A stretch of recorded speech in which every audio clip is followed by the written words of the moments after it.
Hi, everyone. Today is day 6 of Reclaim Your Power. And this is in alignment with the United Nations initiative of the 16 days activism to end violence against women. We have with us here today Victoria Lorient-Faibish. I hope I said your name correctly. Yeah, perfectly. Thank you. Hi, Victoria, and welcome Shirin. here. Yes, hi, Shirin. I am so happy that you're here with us today. And Victoria is an expert. She is a registered psychotherapist. And what's really interesting to know is that she's not just a psychotherapist, but she's a holistic psychotherapist. So that soothes my heart, when I hear the word holistic psychotherapist, because you're just blending in spirituality and science together to serve your clients. So that's very beautiful. And Victoria is a professional member of the Canadian Counseling and Psychotherapy Association. Since 2005, she's a registered psychotherapist with the College of Registered Psychotherapists. She has a bachelor's degree from the University of Toronto. Then she has a master's degree in education with a concentration in psychology. And she has over 25 years of experience. She is a relationship expert, life coach, and author of 2 books, and an award-winning inspirational keynote speaker. I was there when I heard her say that deliver that speech, and it was incredible. I fell in love with Victoria. She's such a wonderful, warm-hearted person. Her skilled communication style fosters deep self-awareness in her clients, leading to change and healing. Her focus is to disrupt multi-generational family patterns. That is so interesting. She has a master's degree in educational psychology, and her influences include Eastern philosophies, the basis for her brand of holistic psychotherapy. She's written books. She has a YouTube channel with over 3.79K subscribers and has over 600,000 views. Wow, we have a star. We have a star with us. Well, I'm like, I love when people go through the whole, I send you the bio, but you're so generous and, expressing it all. So thank you again. Yes, I like to acknowledge the person who's come and given me their time. Oh, so I am responding back by giving the time to acknowledge that. So welcome once again. And is there anything else that you would like to share about yourself, just to create an atmosphere of warmth? I know you're on TikTok. Tell us a little bit about what I just got onto TikTok recently. I mean, in these pandemic times, looking for creativity, entertaining people, inspiring people, educating people, but it's always so interesting to leave it in, to bring it into like a 30-second, 1-minute bite.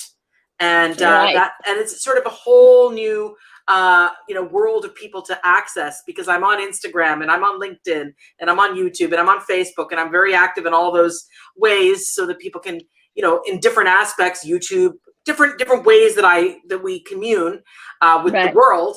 But TikTok is a new world, and I'm enjoying it. And I invite people to join me on my TikTok, because it's a lot of fun.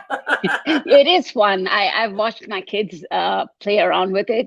But the fastest growing demographic is us on TikTok. It's the fastest growing demographic is folks that are in their middle years.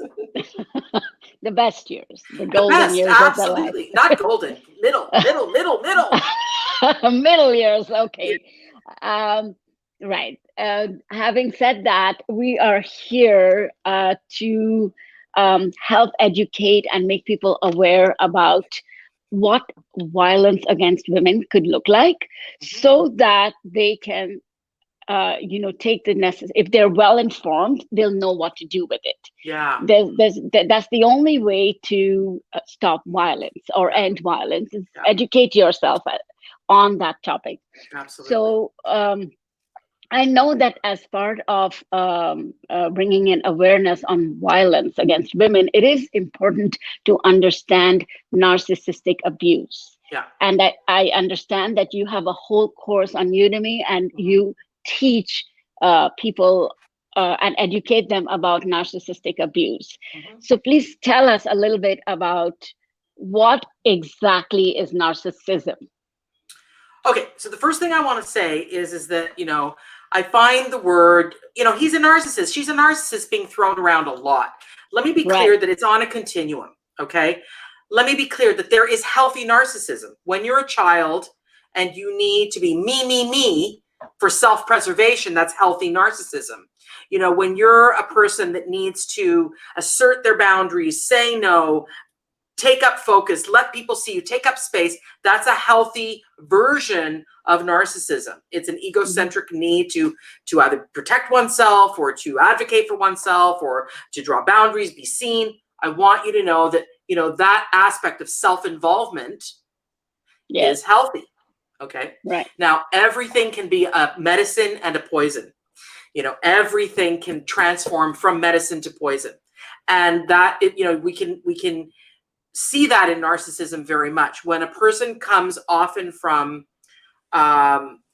usually trauma, and then so they've got a traumatic background, maybe they are the child of a narcissist, or they experience traumatic abuse, narcissistic traumatic abuse from their own parenting, or they're at this combination of that trauma plus an aggrandizement of that person, that combo, or that coming up in a way that they're always feeling either less than, it depends, or always aggrandized. It's not clear exactly what the perfect combination to create a narcissist is, but therein lies the matrix of possibility in terms of, when you're raising a child, for example. But we digress, or I digressed.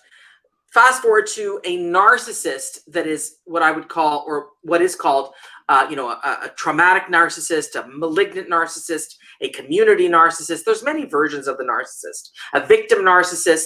By and large, these are people, when they're in that more poisonous aspect or pathological aspect of it, they have an incapacity. They're not capable of feeling other people's feelings, needs. They only see it through the prism of their own needs, their own feelings, their own wants. And often they're saying to themselves, I'm being victimized.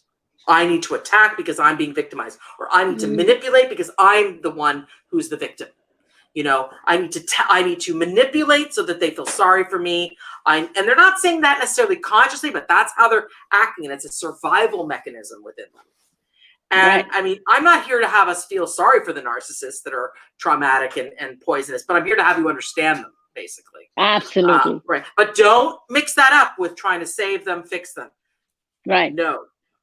No, you're not saving a narcissist.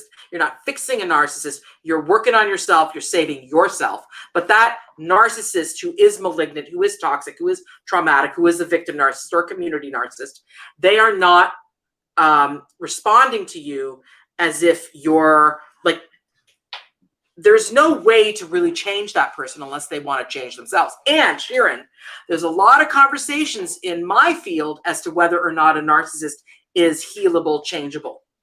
Let me be clear. And I have a video on my YouTube called The Match Made in Hell, the Codependent and the Narcissist. I have another one about the trauma, the narcissistic parent. I have another one answering a viewer question about is a narcissist healable, and I am of the belief that if they're ending up in a therapy office with their partner, the narcissist, and they're only blaming their partner, I got their number. They're not being healed. There's nothing there that they want to work on themselves on. And so immediately I start to go, well, what about you? And they're like, they get crazy. They get angry, they get defensive, they get whatever. And we know that they don't want to deal with themselves. They're just all about the other person. So that's not someone who's ending up in therapy. But I'm saying, let's say there is a person, and I've had a couple of these people, who ends up in therapy legitimately because they want to work on themselves. And usually that's happened because everyone has rejected them. They've lost all their friends. They're desperate now. So when they're in a corner, usually that person is going to attack, or they're going to go into depression mode, and then they usually end up in a therapist's office to work on the depression. And then we start to see whether they're open to looking at themselves. Right. So it's not a slam dunk answer, but what is a narcissist? I just gave you sort of they cannot feel you. They do not see life through the prism of your feelings. They only want to win. They only want what is best for them. And they will manipulate you profoundly for you to feel sorry for them, for you to question yourself, for you to feel ashamed of your choices, for you to question your own taking care of yourself as wrong, bad, because it displeased your narcissistic abuser. Right. Right. So are they aware? Is this something they're doing intentionally, or it's they say that if a person asks the question, am I a narcissist? Am I being narcissistic here in this thing? Right. Likely they are not narcissists. All right. You know, all right. If they're asking, like if someone asks me, Victoria, do you think I'm a narcissist? You know, do you think I'm but as soon as you start to ask that question, I want to know, well, why are you asking? And then if you are asking, do you sincerely want to know? You know, right. But if they're asking those questions, usually that doesn't mean that they are necessarily an actual malignant narcissist, because a malignant narcissist will not end up in a therapy office. Certainly not my therapy office, because I'm pretty in your face about stuff. And then do they know they're doing it? I think they do, but often there's a sick pleasure.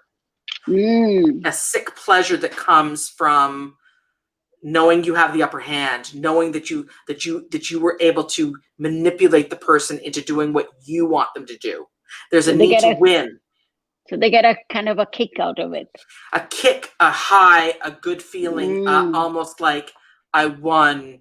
I have this person under. See, as soon as the partner of that person or the child of that person starts to get empowered, right? Let's say there is a profound empowerment. Let's say the child of a narcissist, right?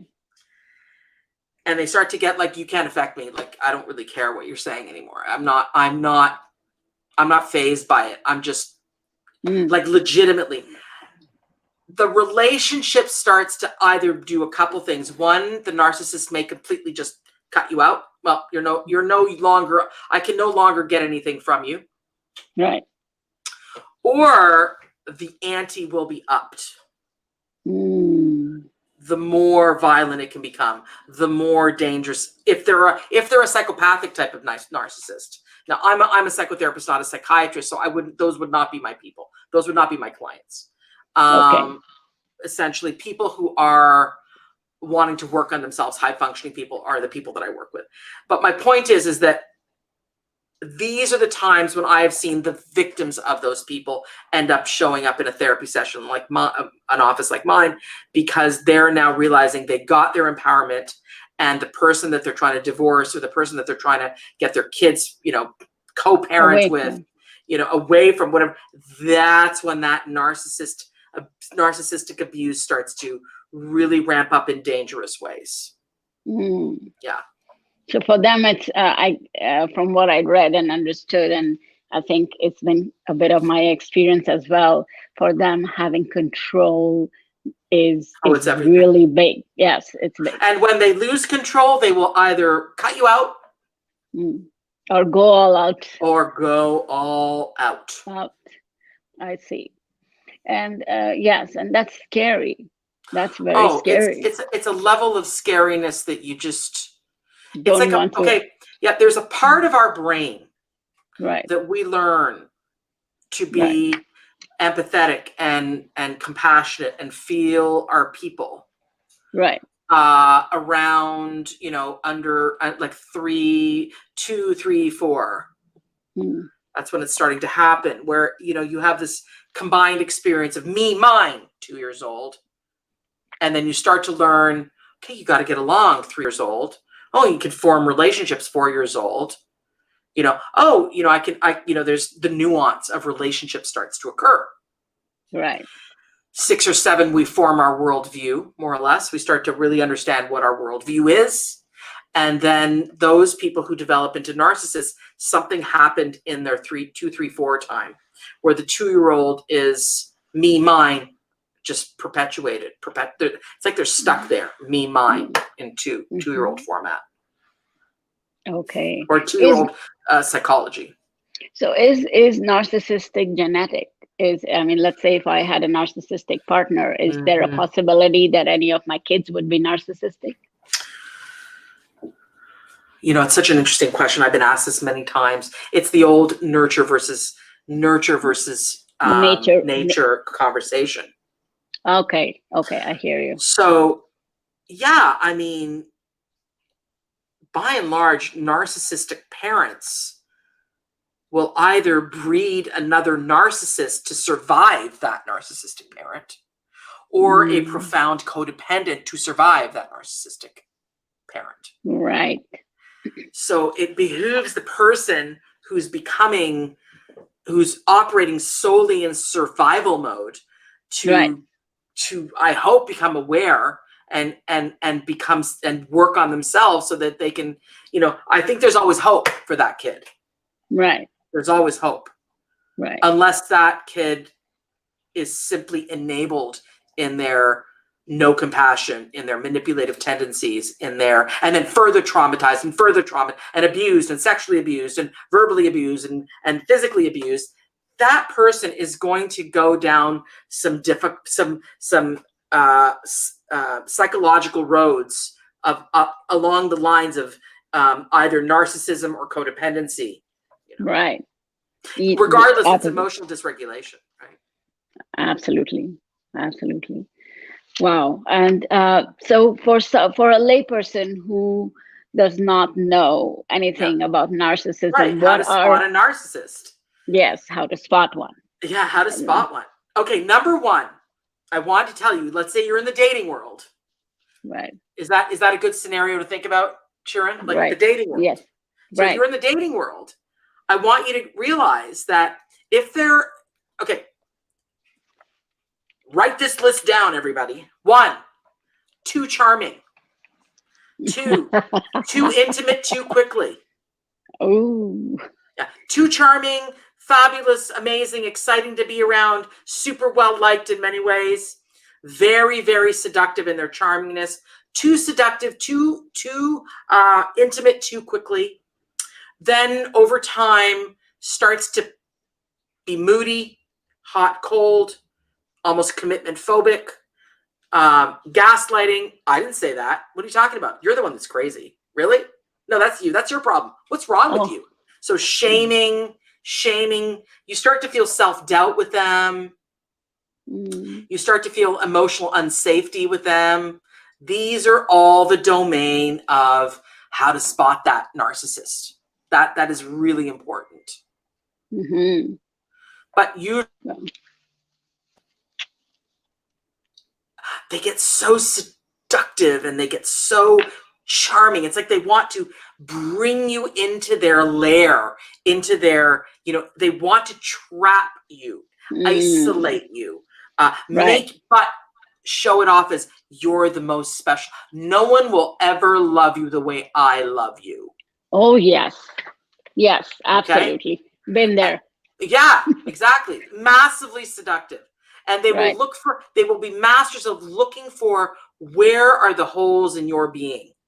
So that they will, where are the cracks in your being? And I'm going to go right for that crack.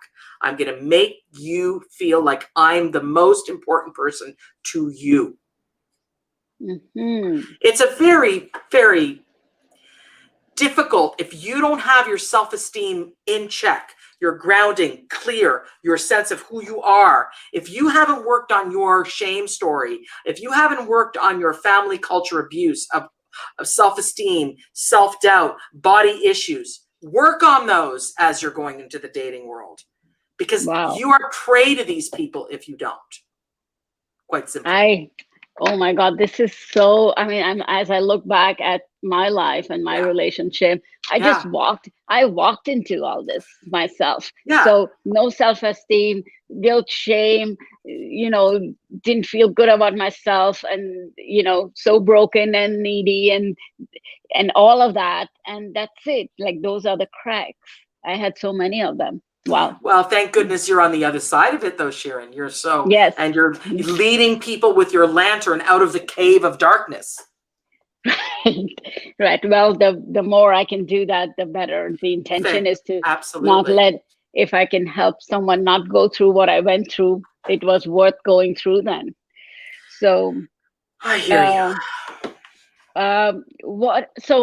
Let's say, it's COVID times, people are locked up behind closed doors and already trapped in narcissistic relationships. Oh my gosh. Yes. Right. And that's a very difficult experience, I can imagine. And so let's say someone who's a victim of narcissistic abuse is considering making a choice between whether I should leave, whether I should stay in that relationship. What are some good plan? What's your question? So what are some of the factors to consider, as you said, the plan? You need to here's what I've recommended many people. Get a hold of all the passwords of all the bank accounts. Understand what the financial situation is. Understand where all the ownerships are of the houses, of the cars, of the insurance policies. Who's the beneficiary? Go on a sleuthing journey. Be a sleuth. Get in there. Get clear. You almost have to be a performer for a while you're getting all this information. Make appointments at banks. Is your name on the bank account? Get yourself a therapist. Get yourself fit, strong, emotionally, physically, spiritually. If you're going to extricate yourself from this type of a human being, you need to be prepared. Right. In all the physical, financial, emotional, spiritual ways. Right. And don't do it alone. Get a team. Get supporters. Get a game plan, get an alternate place to live. Although I want women to own, like if it's a woman with a traumatic narcissistic husband, for example, that's not always the case. Sometimes it's the other way. Sometimes it's the parent and the child. Sometimes it's the boss and the employee. But in the case of a female, a violence against women situation that we're focusing in on, I don't necessarily want the woman to leave the house. I want him to leave the house because I want the ownership of the house. I want, the wealth to stay with her if possible, because usually she's the one who has the kids. She's the one, and when they leave. But if you're being violently treated, you got to leave. But have a lawyer on standby. Get your financial situation in line. Get people to help you. Take time to create a team. Right. Wow. So this needs professional help. This definitely needs professional help. And, it would be unreasonable to think that, okay, I'm going to do all this all by myself, because alone is not a good idea. Right. No, alone is not a good idea.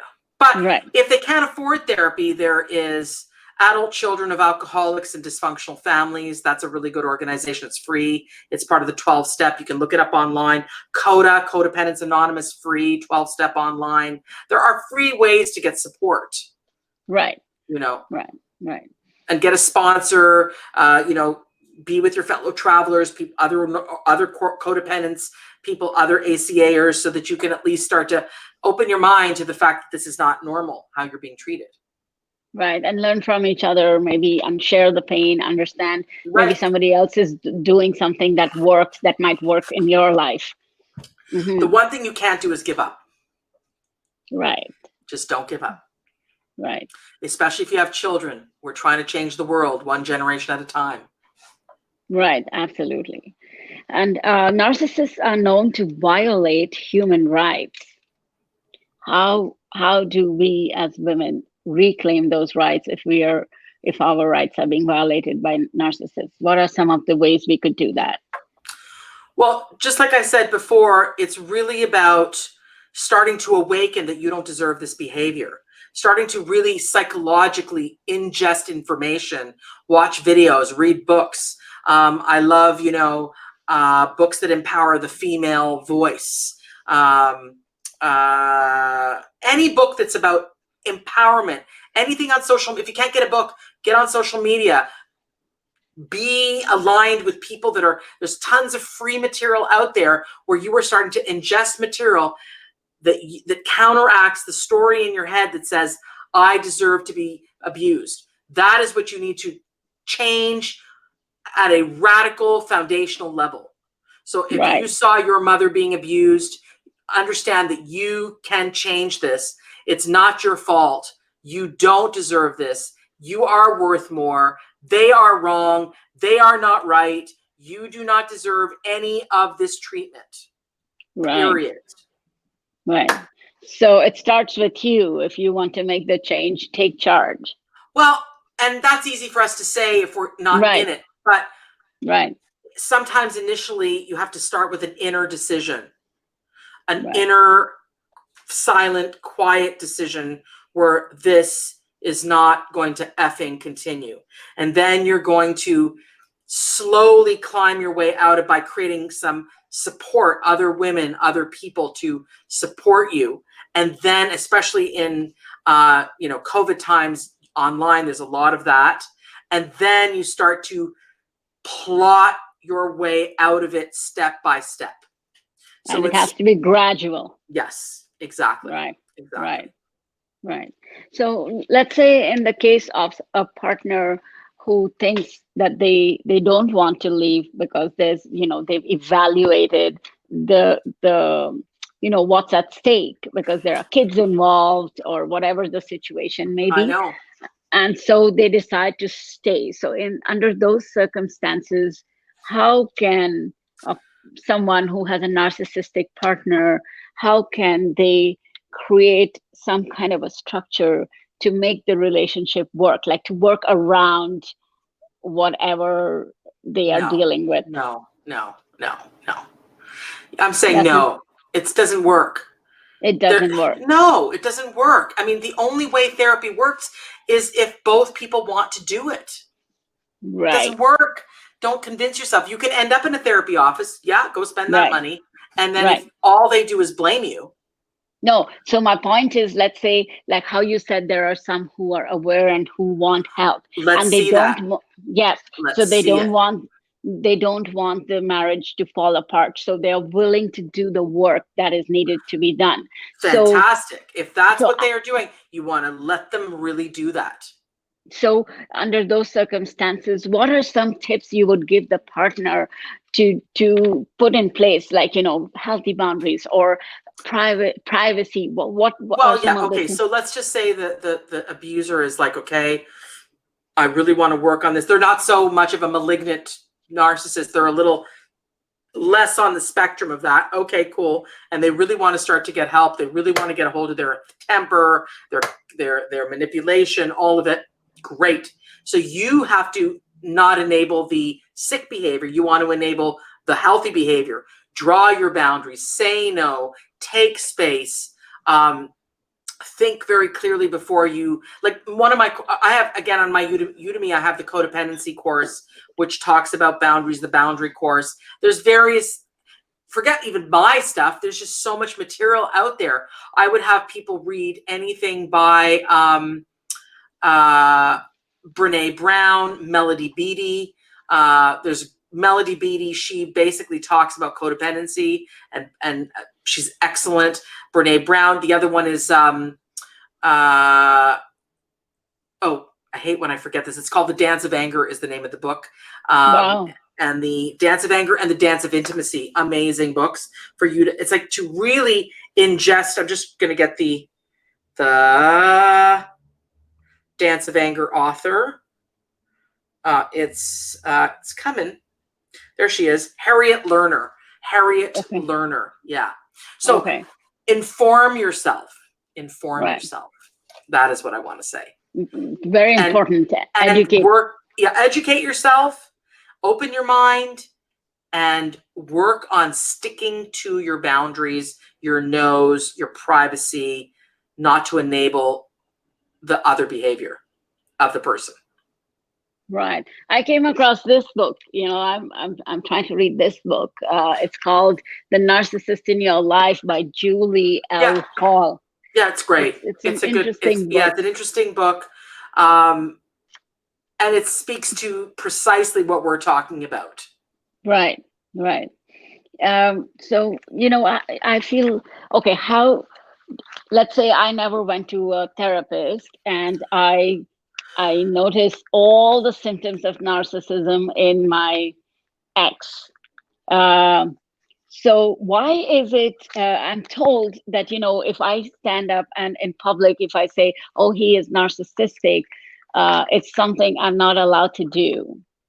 Yeah, I mean, there is a whole, we don't necessarily want to be shaming other people, calling them toxic. We want to call their behavior toxic.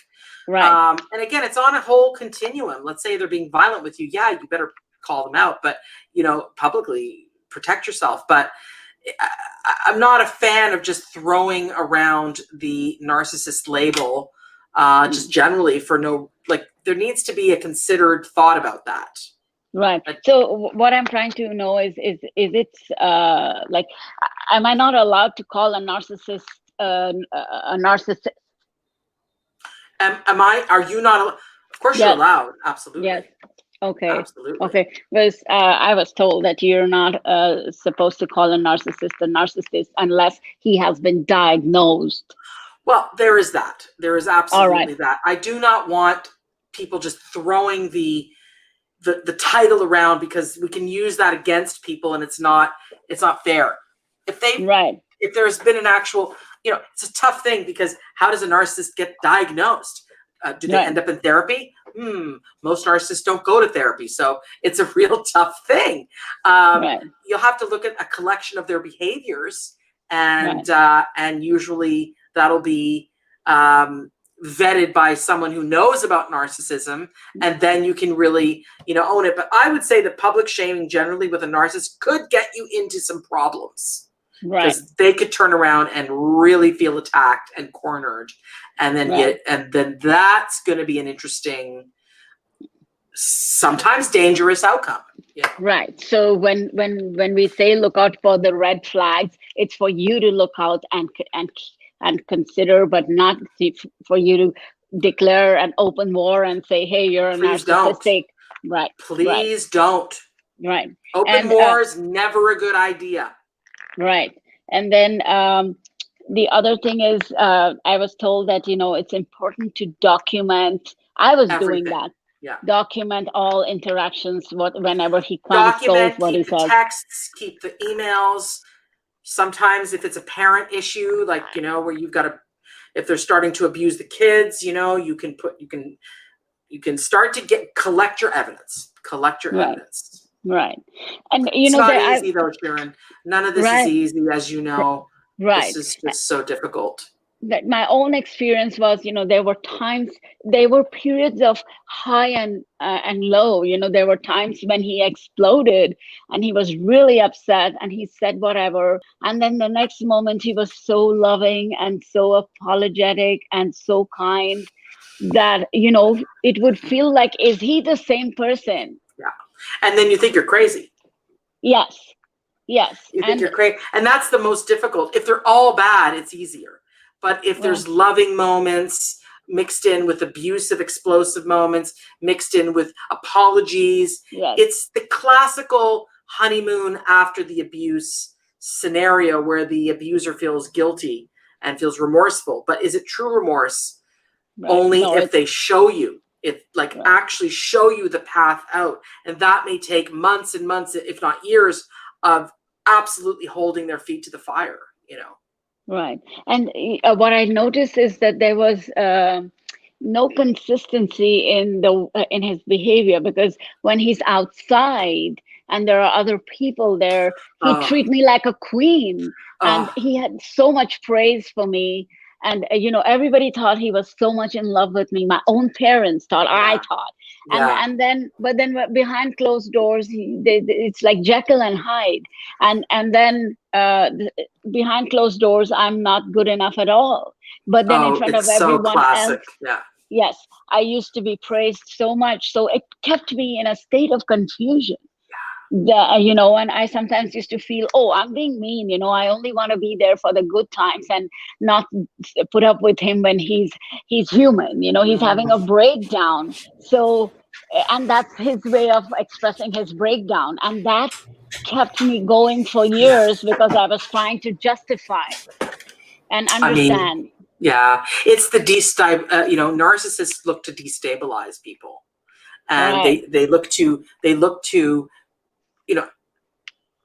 I mean, it's not always they're doing it purposefully, but that's part of the volatility of the relationship with a narcissist. So it's like there's an incredible benefit that is derived from the person they're in a relationship with being destabilized, so that often they can point to the destabilized person and go, you're the problem, you're the one Right. that's off kilter, Right. and this business about public positive, private toxic behavior is, I mean, what it does is it causes the self-doubt. And that's Yes. why I want people to get so clear about themselves. It isn't normal behavior when there is such a dissonance between the public and the private. That is a sign. That is a sign. Right. Okay? Right. In and of itself, that is a sign. Right. Right. Of a toxic narcissist. Right. And it was so difficult because there were people coming to me and saying, he really loves you. And he's saying, he's always talking and about you. And that's part of the creating isolation. That's an isolation tactic. It's like you are now isolated from the people who witnessed him being really nice to you. Yes. And so you're calling to complain about him. Oh, what are you talking about? It must be you. Right. That's how it occurred to a lot of my family members, that he's this kind, generous, loving person. I think there's something wrong with her. Yeah, there's something wrong with her. And there's a story that's now being built over time and years about, and especially if the woman came from a family culture that belittled women, devalued women, or where also maybe the father was a narcissist. That's the other thing. A lot of women who have narcissistic fathers or narcissistic parent will recognize the narcissism in their partner and will find that to be familiar. Right. And that's an interesting thing too. Or a sign you want, you as you're coming up in life, you really want to work on not like say to yourself consciously, I want someone opposite to my father. I want someone opposite to that treatment. And don't just go with what feels comfortable, what feels normal, what feels like you always are doing. No, go with the opposite. Do therapy, especially if you grew up with in a family that belittled women and devalued women and didn't let women be, empowered voices. Right. So you find a new way of being. I mean, if being empowered is something new, so obviously you need help in understanding what it all means. Working on that. Absolutely. Yes. Absolutely. Yes. Any other, anything else that's on your mind that we need to consider when we talk about stopping violence against women? Yes. Don't blame yourself. Don't shame yourself. Really work on that voice to not blame yourself. Don't shame yourself. Have compassion for yourself. Have a sense of you matter. You are valuable. You matter. You're valuable. You matter. You valuable. You are valuable. And remember that. Even if you don't believe it, say mantras. Say mantras and affirmations. That really, really speak to your self-worth. And a really, really good one is, a really great one is, there is nothing wrong with me because I have unlimited value. I am valuable. I am valuable. I have unlimited value. Right. It's like being infinite. I'm infinite. Absolutely. So, I realize that now that you're saying this, and I'm a lot of memories coming back. I remember, when I opened up to my brother-in-law and some family members, and I shared with them what was going on and what was the behavior behind closed doors. And they figured over time that there was something not okay, but they didn't know. There was, lack of education on this topic. So they didn't know that this is narcissistic behavior. All they said was, I don't think he's normal. So it was expected out of me to do the adjustments because I'm normal, but he's not normal. So, I'm the one who has to take the responsibility in making sure the relationship works. So you know. It's a family culture of devaluing the woman in that case, I would say. No, but even women sometimes think there was a time when, you know, being in that relationship, I was so thoroughly confused that I did blame myself, and I used to think, okay, he is doing what he's doing because he is not normal, as his family members say, but why am I getting upset and reacting to that? Because you know, I'm normal, I'm not like him. So what's the difference? I should be disciplined enough to not react. And be the greater person. Be the bigger person. Yes.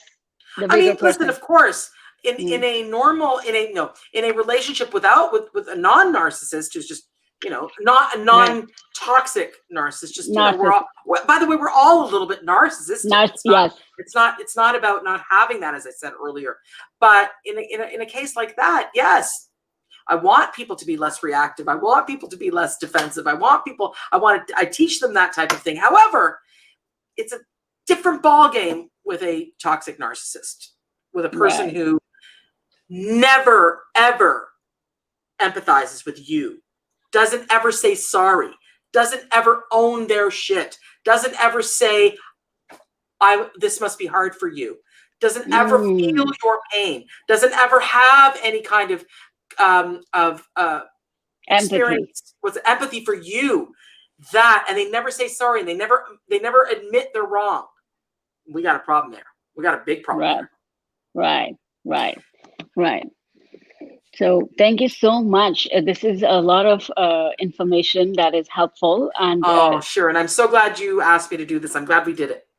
I'm so glad we did it too. Thank you so much for taking out time. And even though you're busy in the weekdays, and you just took out time on a Sunday and you did this with us, I'm very sure that a lot of people listening to you speak will learn a lot of things that perhaps they didn't know, and they might have some questions. If you have any questions, please feel free to put them in the comments section, and Victoria and I will respond to that later. I'm sure Victoria will read the comments and respond to that. And Victoria, please do put down, post the links to your YouTube videos and courses so that people can benefit from learning from you. Thank you. It was wonderful having a conversation with you. And thank you everyone who has been listening and educating themselves and helping to get more informed and aware of how to end violence against women. Thank you, and have a wonderful rest of the day. Bye-bye. Thank you. Take care, sweetheart. Bye-bye. Bye.